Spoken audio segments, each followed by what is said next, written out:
How many people here are actually interested in, thermal analysis? And I'm curious what sort of things you're interested in. So as I'm going through there, I may be able to speak to some of this. Thanks. I'm trying to get into every aspect of it because we're planning to market this in our business, these types of instruments. But I think we're going to start out looking at polymer systems and glass transition temperature measurements, tracking melting temperatures, and crystalline transitions. Thanks. Yeah, similarly over here, I'd like to track conversion with DSC or other thermal instruments if possible. It's just like see how far, like PDMS, for instance, how much of it cures over the course of a certain temperature range, or how much is left to be cured, for instance. Power electronic devices and wafers, can we scan and look at the temperature variation there? Yeah, unfortunately, that's not really what these are aimed at. And there are great tools out there for that, though, if you're not aware of them. Oh, I just see a lot of the data, and I'm just curious about the capabilities that we have here for things that we can measure and monitor. All right, thank you. So what I'm going to do today is not going to go into great theory, how we calculate, say, percent crystallinity or anything like that. This is aimed at pretty high-level users, get an idea of what we have here at MCL, some of the capabilities, but certainly not getting the detailed theory and some of the more theoretical type work that's being done out there. So please jump in at any time as we go through here. So MCL invested probably about 2 years ago in a new set of equipment. So what we have here is a set of TGA capability, separate DSC capability, and a piece of equipment they call it an SDT. There's different names at different companies, but it's a combined instrument that does both weight loss and calorimetry. The usual question would be, why not just use that one? Well, it's really not that great at doing calorimetry type work, but it can also work at temperatures that no DSC can work at. So we'll talk about that a little bit more. The other thing we did here, which I think Josh was very smart in doing, is he bought 2 of each of these instruments. If you've run a thermal lab at all, you realize keeping these instruments running is difficult. By nature, they eat themselves up. People put horrible things inside them, which also help to eat the instruments up. So you're constantly maintaining those. So that's something we invested in to make sure we would be able to keep at least one instrument available to our users at all times.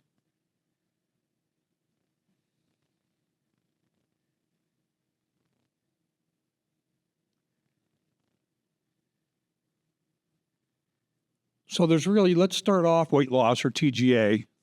And really what we're looking here is really simple. We're looking at how much weight is lost as a function of temperature. Now there's a lot more to that, but that's the basics. There are 2 instruments. One goes to 1,000 degrees, one goes to 1450. The dedicated TGA is a little bit better, and there's a few other things that it can do.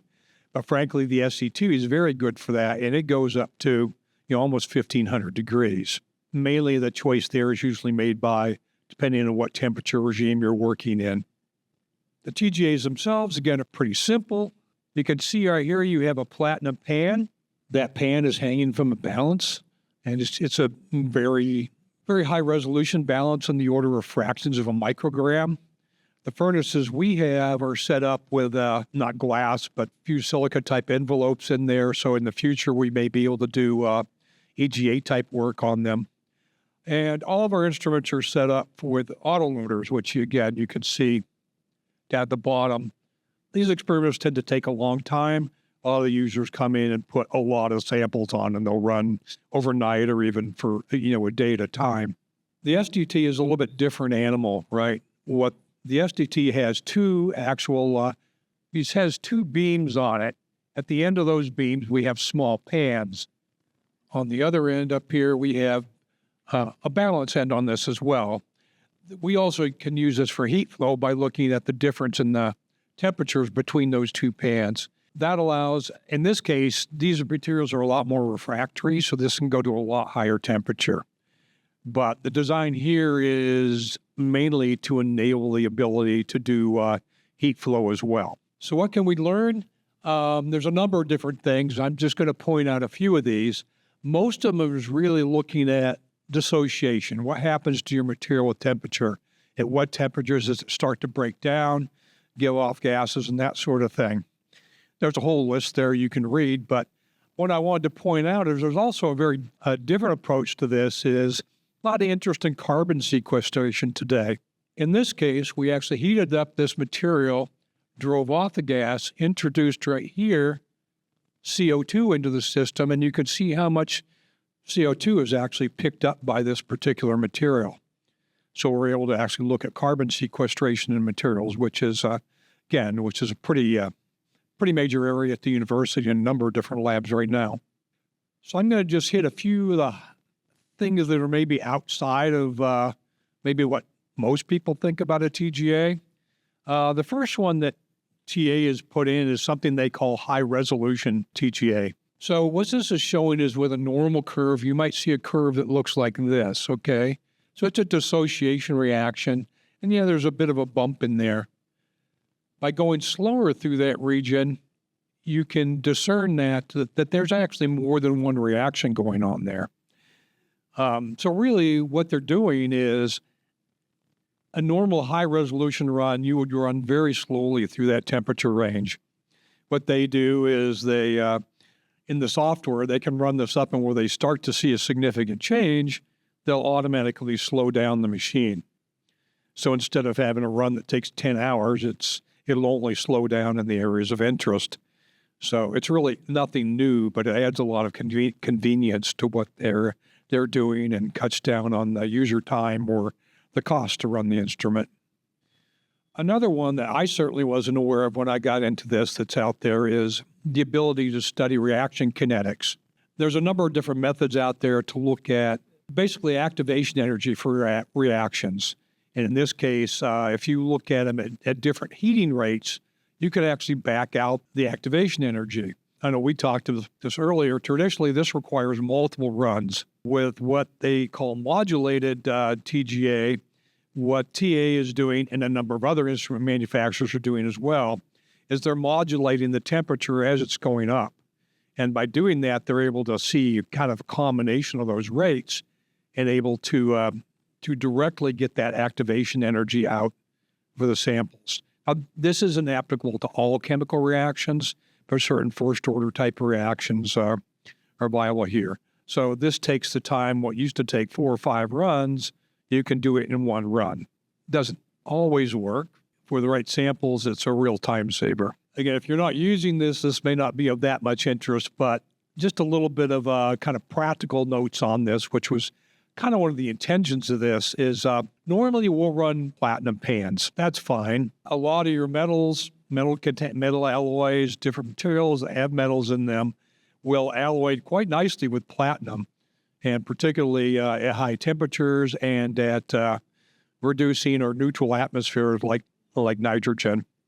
In that case, we usually use an alternative material just because nobody wants to pay several $100s to replace a platinum pan when it alloys, right? And some other statements here. People, although I think it will measure up to a gram, in most cases, you're only talking about, somewhere in the 5 to 10 milligram region for most of these tests. I'll see in a comment later, more is not necessarily better, right? Talk a bit more about that. So here's a couple examples of things you need to be aware of in your work. Heating rate and mass loading in your pans affects your results, right? In this case, it's looking at a simple dissociation reaction and showing as we change the heating rate, the effective dissociation temperature also shifts. Well, what I'm attempting to show in there, a nice little tangerine-colored dot down there is, if you think of a particle or a mass of materials, as you heat that, the outside of the material is hotter than the inside. As you use more material, the differential between those becomes greater. Or as you're heating up faster, that becomes greater. Effectively, what that means with more materials or faster heating rates, it appears the reaction takes place at a higher temperature. It's not necessarily true, but that's what you see in the results, right? So here's one showing the effect of heating rate. Here's another one showing the effects of mass loading. The key thing that I try to get across to people is you need to compare apples to apples, right? If there's something in the literature you're trying to compare to, or if you're doing your own work, be self-consistent. You will see a difference. If you use 1 milligram on one run and 10 milligrams on another, you will not get comparable data. The same thing on rates. So it's just something to be aware of in your work. Be self-consistent. With smaller quantities, this isn't as big of a deal, but certainly if you get up and loadings above 20 milligrams, this is going to be a significant issue. Well, I guess I should say any TGA questions before we move on, because we're going to talk more about heat flow. And Jordan. Hi, Dean. Thank you very much. I had a question for the high-res TGA. So in the high-res, you start with a high heating rate that's slow down, and you just show that the heating rates determine the transition temperature, right? Like it's dependent on the heating rep. How do you assess for that? Because if the instruments slow down on its own, which heating rates are you choosing, and is the instrument calibrated for that? You're bringing up a point that it certainly occurred to me that, and what he's saying is basically, hey, if you're talking about heating rate, makes a big difference, and if now I slow down for a high resolution run, isn't that going to affect the way this reacts? And the answer is yes, it will. But our goal here, typically on high resolution, is not necessarily to see something different on where the temperature, the reaction occurs. It's to actually to kind of broaden out or give us a better resolution on that reaction itself. But you're right. You need to be cognizant of that in what you're doing. I mean, because the way you program it is just like you described. You say, okay, here's my main rate. And when it starts to see a reaction, you also program what rate does it slow down to go through that region. The good news on the calibration on this is the TGAs are not affected dramatically by that heating rate, as long as you stay within reasonable regions. I mean, 50 degrees a minute versus 5, sure, but 10 versus 2, probably not so much. All right, so DSC is a bit of a different animal. In this case, we're not looking at weight loss, we're looking at heat flow. And as I said, we have two different tools to use on this. One of them, we'll look at the DSC, which is, so in the center of this slide, you can kind of see a diagram of a simple DSC. And this is very similar to the STT instruments, right? We're really looking at just a differential temperature on the sample. So we have two pans, which are very similar in weight. We calibrate that out as well to the best we can. But as we heat that up, one of those pans has material in it, the other one doesn't. And we're looking at the temperature change between those two to calculate whether we have an exothermic or endothermic reaction, right? But there's a limit to how far you can go with the STT as far as calibrating all that out. I threw the equation up here on the right-hand side for what's actually involved in, the in-depth calibration on the newest versions of the DSCs. Yeah, here, where now on the DSC, they're capable of calibrating out a lot more of the differences between one pan versus the other pan. And I'm not going to go into depth on this, but what this really means is with the dedicated DSC, we're able to get a good flat heat flow baseline. And what does that really mean? That means that if you're interested in doing heat capacity work or something like that, where we really need to know the amount of heat relative to a kind of a zero position, you can do that well with a fully calibrated modern DSC. It's really difficult or, frankly, futile to do with the STT. You can get numbers, but the baselines are never truly calibrated on the STT equipment. TA might tell you differently, but in practice, it doesn't really work. Now, the other thing, there are real reasons you might want to use that STT, right? There's no way you're getting data out of a full-blown DSC at super high temperatures. So if you're looking for reactions and heat of reactions and stuff at higher temperatures, we don't really care where the baseline is. We care about the deviation from the baseline on that heat flow. And so we can actually get good reaction. We can see enthalpy changes and that sort of thing with the STT. The other thing we can see is things like crystallization, glass transition temperatures. You can clearly see that information. The only thing it really can't do well is heat capacity. So the bottom line is if you only need to go to low temperatures and your sample isn't dissociating, use the DSC. That's going to give you better results. If your sample dissociates, that's another thing. You cannot run that in a regular DSC. It won't tolerate the outgassing. It won't tolerate the materials coming off during that reaction. Whereas the STT, you have flowing gases as those reaction byproducts come out, they're swept out of the furnace. There's compromise. You can't calibrate it as well, but you can run samples that are actually dissociating, and you just can't do that with a regular DSC. And that's the biggest thing that message I have to drive home, because everybody wants to run their samples in the DSC.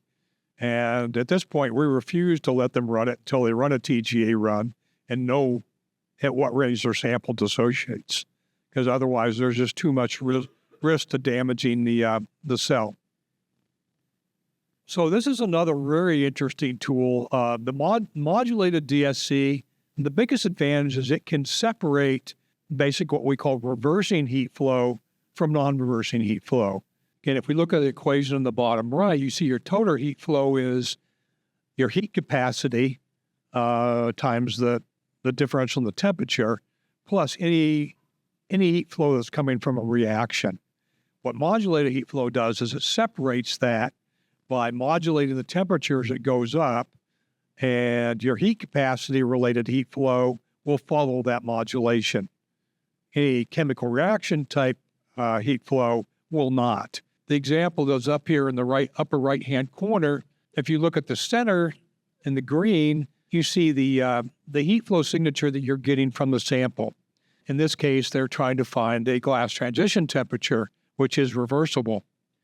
In this case, by separating that out, you can see the blue curve below is the reversible heat flow, and you can clearly see a glass transition. And what's on top in red is the non-reversible, and that's due to some sort of a chemical reaction or something else going on in the instrument. So this is a very good tool, and unfortunately, again, in spite of what TA might tell you about the instruments, the STT is programmed to do this, but because it doesn't have active cooling, it doesn't do it well enough to be functionally useful. I know people that try and use it, but I frankly, with a lot of experience on it now, I don't really believe it. So from a practical standpoint, that's another real advantage of being able to use the DSC.